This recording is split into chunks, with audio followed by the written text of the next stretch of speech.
Hi guys, it's Megan. This is the review video of Opera Columbus's Don Giovanni.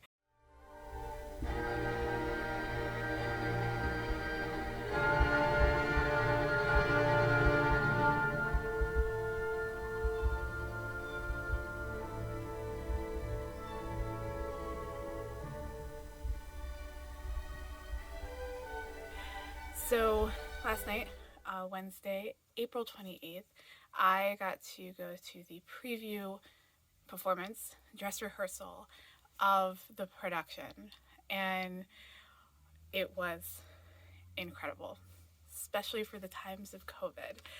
So I wanted to kind of really briefly start with what is Don Giovanni and why I was so excited to do this, and then move on from there. So Don Giovanni is one of probably the greatest operas ever created.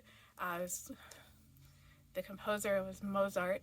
There are memes going around about how he wrote the overture the morning of its premiere, and I think that's true. I'm not sure exactly, but it wouldn't surprise me. So many things have to happen correctly for operas and big symphonic performances to go right, especially like big premieres like what Don Giovanni went when it was first released. So the opera itself is the downfall of a like I was gonna say a Don Lothario. That's a whole other thing. The downfall of a very promiscuous guy, had some social rank. It is done in Italian. Most performances these days, especially here in the States, do provide English subtitles, so you can kind of read along as they perform. It does not distract from anything. You can just go and listen. It's quite lovely. But yeah, so Don Giovanni is about Don Giovanni, his escapades through European nobility, women of the line is of every age, shape, and rank, and there's a whole scene where his servant kind of goes through his notebook and counts up and does a total of the women that Don Giovanni has had encounters with. I will put a word of caution on it. It does open after a rape of a fairly high-ranking noblewoman, and it is kind of a huge catalyst for the entire show. It does, like I said, it opens after. She does recount it, not in explicit detail, but just in enough detail that if you've gone through that, it could be triggering. So FYI on that. But again, it is the whole opera is Don Giovanni getting his comeuppance, basically, from every corner. So be aware of that. So that is Don Giovanni, the opera. So times of COVID, putting on live shows can be pretty difficult. It takes a lot of planning, a lot of ingenuity, a lot of just trying to make it work. So I was very impressed with how this was done. So first off, Opera Columbus decided they were going to have a season. So Don Giovanni is the first show that they are staging. It opens tomorrow, Friday, April 30th, and it runs through May 2nd. Tickets are still available, so you can check that out. I will link below. And yeah, so it is at COSI. So you might be wondering, like, why COSI? Well, due to space requirements of social distancing, they couldn't hold it in their normal facility, the normal theater that they perform out of.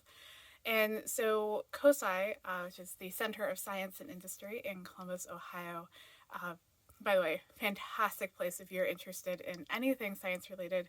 I recommend the dinosaur exhibit, but that's me.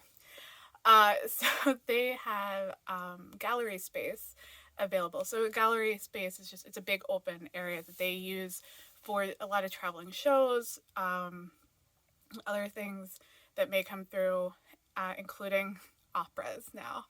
And so they offered it up, the space to Opera Columbus to come in and stage Don Giovanni. And it was it was an interesting way to stage a show. So most big theater productions, Broadway, any type of play, operas, other types of musicals, require a lot of space. You have people coming and going. You typically have a lot of large sets.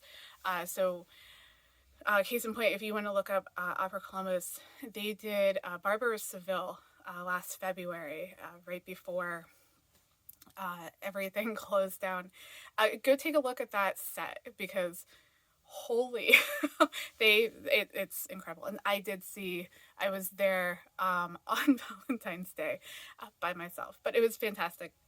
They always do a great show, but that's what I'm talking about, like these big sets. And so to take that in times of COVID and put it into a place where you don't have your normal space is always in and of itself interesting. But the staging, so you can do a performance without a lot of staging, in terms of sets and just props and things. And they did a fantastic job. Now, if you saw my Instagram, I posted a story about the setup. So not only were the audience, I would say there's probably about 25 of us there last night, about 50 chairs across about 25 pods, or two-person pods. They were separated out, socially distanced, of course, and then you have the stage. So I posted that, I wasn't sure how well it was going to work because you have an entire opera that's about a guy who gets a little handsy with the women. I'm putting that very lightly. There's romance involved. There's a lot of physical connection between the characters. And I was wondering how it's going to work because they have pods, like full-on pods, little boxes. They were raised up so they're on the stage, and every vocalist was in their own little pod, but they were arranged in such a way that as the characters had to interact with each other, they were close by, so the characters that would have to come in physical contact with each other, their pods were right next to each other, and it worked out really well. I was very impressed. So the other thing too, so they have these pods, singular pods. So what they did in terms of like kind of set design, each pod had the necessary accoutrement, the little bits and pieces and props that each character would need, like plastic wine glasses, snacks, and different like jackets that they could change into for the different scenes. And then they had these chairs. So because they're in these pods, they couldn't leave the stage. They were on the stage the entire time. And so part of the light design, which is a big deal in putting on any production, lighting design, was lighting up these pods. So as characters, how they normally would enter the stage, so they'd come onto stage from the left or right side of the stage. Instead of that, because they're in these pods, they just turned the lights on and turned them off when they exited. And so while they were there, they each had these chairs that they had to sit on. And the chairs themselves were kind of done in a way to kind of establish the station of the character. So from folding lawn chairs up to more decadent chairs, including a bar stool or two. So if you go see that, pay attention to that. It's pretty interesting how they did that. I was very impressed. So all of this wouldn't be possible without some sponsors for the show. So I want to kind of shout out, like I talked about COSI, but some other sponsors. And any type of performance like this, there's usually a choral. They are the background singers. They provide additional voices for your performers. In Don Giovanni, they're called the Flames, and they were the Columbus Gay Men's Chorus, and they were fantastic. My only criticism is the fact that they were behind the boxes, and so you couldn't really see them, which is kind of a sad thing. I think putting them, I don't know, on the sides, I don't know where to put them in the space, but it was kind of sad that you didn't get to see them. And then the orchestral accompaniment was provided by Pro Musica Chamber Orchestra. Fantastic, as always. And one of my favorite parts of any type of musical experience is the pre-show warm-up. It is actually one of my favorite parts, just to listen to everybody kind of warm up their instruments, and this was no different. So, and again, so normally the orchestra sits below the stage. There is what's called the pit, and it is literally, it's a pit kind of under the stage, and they live down there. So for this performance, they got to be at ground level, I guess. It's in the basement, and they performed behind the pods. So as usual, the vocalists got to take that great front and center situation. So the performance itself, they were in pods, guys, and they still gave it their all, like full on, start to end. And by the way, little thing about Don Giovanni, the performance, the opera itself, normal runtime from overture through, I was going to say prologue, that's not the term. I totally blanked on that. To the end, including intermissions, is roughly 3 hours. Not unusual for symphonic orchestras to play through, to have that type of stuff. Ballets, symphony performances, theater stage performances, Broadway performances, operas. They have this 3-hour window that they perform in, and it includes a roughly half-hour, 45-minute intermission. So last night's performance ran just under 2 hours, and there was a point, someone who's seen Don Giovanni performed in the pre-COVID days, there was a point where I kind of sat up a bit straighter because there was no intermission. They did not take an intermission. They performed this opera straight through. That is incredible. And Don Giovanni, I like to describe it as a big opera. It's very large in terms of sound. It fills a space beautifully. And you tend to cast people that have big voices that can fill a room on their own. And then you ask them to perform an opera straight through is brilliant. And there's a lot of trust between director and performers, and including your orchestra. Like, as a kid who played in band and into college, a 2-hour performance, that's a long time. And when you're talking about opera, there's not a lot of downtime for some instruments. And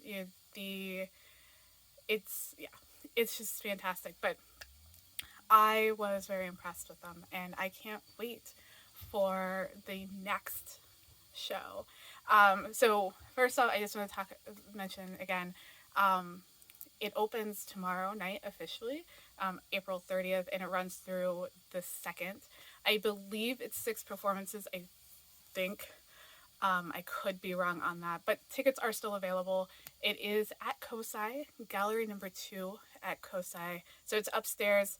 There is elevators available. There are elevators available. So if you need that, and go see it if you're in the Columbus area. Guys, it's live music. If you have been craving live performances. Here you go. It's one of the first ones in the city, so go give it a shot. And then next month, La Boheme. I always mispronounce it. The next the next opera will be performed at the end of May, and I will do one of these videos again and talk about it because it's one of my favorites. As much as I love Don Giovanni and some other operas, I can't wait for that one. So if you want more videos like this, please let me know. I have no problem going and watching live art and giving you a nice rundown and background. So on that note, like I said, I will leave some links below, and you can follow me on all the socials. So like and subscribe and all that jazz. Bye, guys.